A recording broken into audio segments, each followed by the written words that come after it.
Apa hukumnya tahnik pada bayi yang baru lahir dan bagaimana caranya? Juga siapa yang berhak melakukannya? Hukum tahnik ini sunat. Salah seorang yang ditahnik, tahniknya pecicap bahan depu. Kan teknik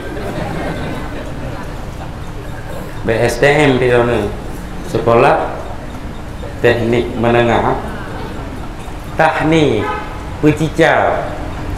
Salah seorang sahabat yang ditahnik oleh Rasulullah adalah Ibnu Abbas, yaitu Sayyidina Abdullah bin Abbas, yang beliau didoakan oleh Rasulullah, Allahumma faqihna, Allahumma faqihu fiddin. Nyanyian yang Rasulullah langsung tahniknya. Dan ramai anak-anak sahabat yang ditahnik oleh Rasulullah. Pengertian daripada tahnik adalah memasukkan makanan itu kurma yang sudah dikunyah oleh yang mentahnikkan. Jika bila dikunyah orang dimasukkan ke langit pun pada nisab langit tapi enggak berawan betul. Kenal. Yang dianjurkan bahan tahnik kurma, dan untuk menghancurkan kurma dianjurkan air zam-zam. Ini air zam-zam. Dua tak rukun tahnik, kurma dan air zam-zam.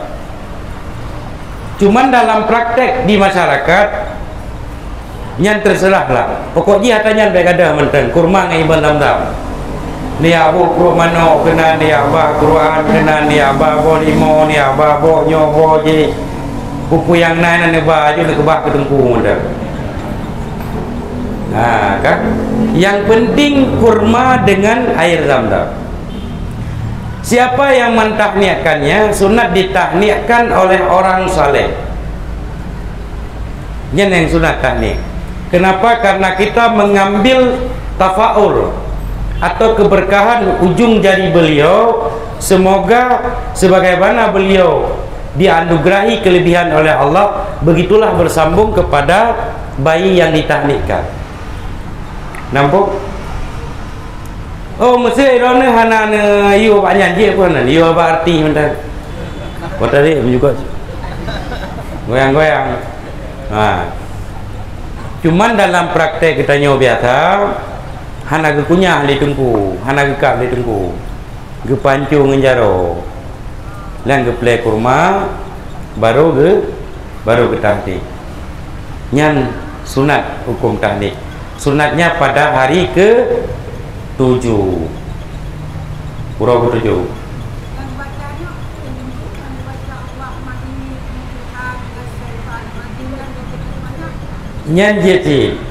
Nyan je kita baca tak perlu buat kunyung, tapi nyan sebenarnya yang tepat ji doanya doa pesejuk dua pengantin. Allahumma inni u'iduha wa dzurriyyataha minasyaitonir rajim. Allahumma inni u'iduhu wa dzurriyyatahu minasyaitonir rajim. Nyan doa untuk dua mempelai. Tak baca bak putih. Ia kuat, tak baca doanya, tak play itu antara ruang ini dengan antara dua dada. Nyainan yang tepat jinyan doa yang dibacakan oleh Rasulullah ketika bersejuk Siti Fatimah dan Sayyidina Ali radhiyallahu anhu. Yang ke mana ada yang doa ke ya anemi dibacakan ini aja sih anakku, ana masalah ya. Karena doanya ji kan ji pakai dimho nama ji mentang Al-Quran, nya ayat Quran mana je pakai anakku.